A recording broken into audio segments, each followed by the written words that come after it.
Сәлеметсіздер ме, құрметті әріптестер, студенттер және оқушылар. Microsoft Teams платформасы арқылы кезекті видео нұсқаулықтар тізбегін жалғастырамыз.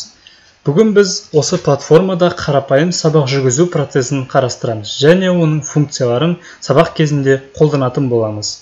Сабақ жүргізу процесінде жалпылама түрде қарастырамыз, сондықтан лекция немесе практика деп бөлмейміз. Біз мысал ретінде объектіге бағытталған бағдарламалы пәнін алдық. Сонымен ендеше бастайық. Сонымен біз Microsoft Teams платформасына кірдік. Бүгін бізде сабақ делік, мысалға командалар бөліміндегі чатқа жазамыз. Жаңа беседа құрып, осы беседа құру арқылы біз жазатын болсақ, кез келген сообщение, хабарлама бәрі баратын болады. Мінекей студенттер жәмелеп қосылып жатыр. Студенттердің жазған хабарламасының шетіне басатын болсақ, былай тышқанды апаратын болсақ, сол кезде смайликтер қоюға болады. Яғни сол арқылы біз белгілеуімізге болады. Біз беседаға мысалға түрлі файлдар жүктеуге болады, эмоцияларды қолдануға болады, GIF файлдарды және алғыс ретінде түрлі стикерлер бар. Осыларды қолдана аламыз. Камераны қолдап студенттермен байланыс орнатайық. Ол үшін біз осы мен видеода көрсеткендей осы жер басамыз, кездесу дегенді дәл қазір бастауымызға болады, немесе қандай да бір күнге, қандай да бір уақытқа оны жоспарлауымызға болады. Мен қазір бастауды басамын. Видео байланысқа шығуға арналған мәзір шығады. Және олар қазір кіре бастайды. Бүкіл экранға шығарамыз. Осы перне арқылы жасырып немесе қайттан орнына келе аламыз. Студенттер қосылуда, мінекей. Сәлеметсіз бе? Яғни біз студенттермен кері байланыс орната аламыз.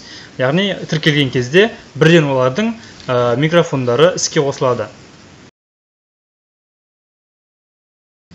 Егер де бізге олардың дауыстар кедергі жасаса, осы мәзірді басып, бүкілінің дауыстарын өшіре аламыз. Мінекей, бәрі тынышталып қалды.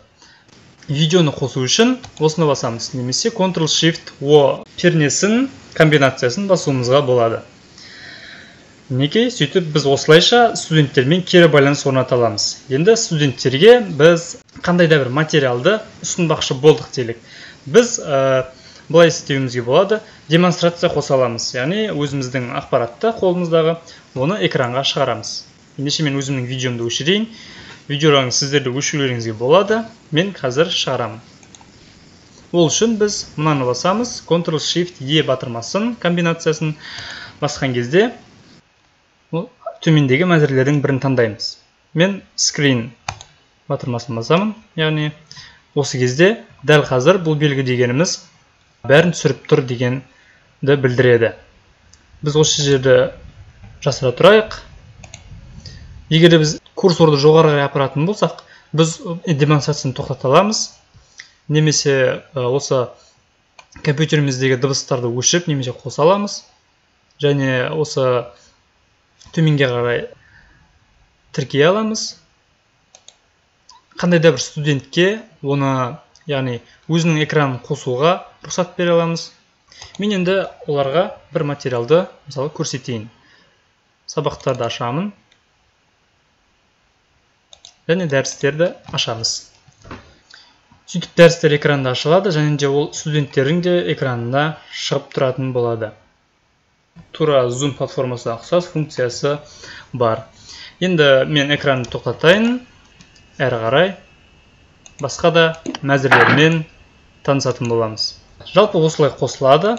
Әрбір студентті осылай басып, батырма арқылы олардың параметрлерін өзгертуге болады. Басып, мысалға оны бөлек экранға шығаруға да болады. Оған арнайы хабарлама жіберуге болады, жеке өзіне. Рахмет видеоға атсалысқандарыңызға. Байланысты тоқтатамыз. Ол үшін выйти дегенді басамыз сәйкесінше. Видео кездесуіміз аяқталды. Енді бағалау. Бағалауға көшкен кезде қандай да бір тапсырма орындалғаннан кейін ол бағалау бөліміне шығатын болады. Яғни тапсырманың күні өз мәресіне жеткеннен кейін бағалауға мүмкіншілік пайда болады. Мысалға бұл үй тапсырмасы бітті және де бағалау бөлімінен ашылды. Қандай да бір студентті алып, біз оған баға қоя аламыз.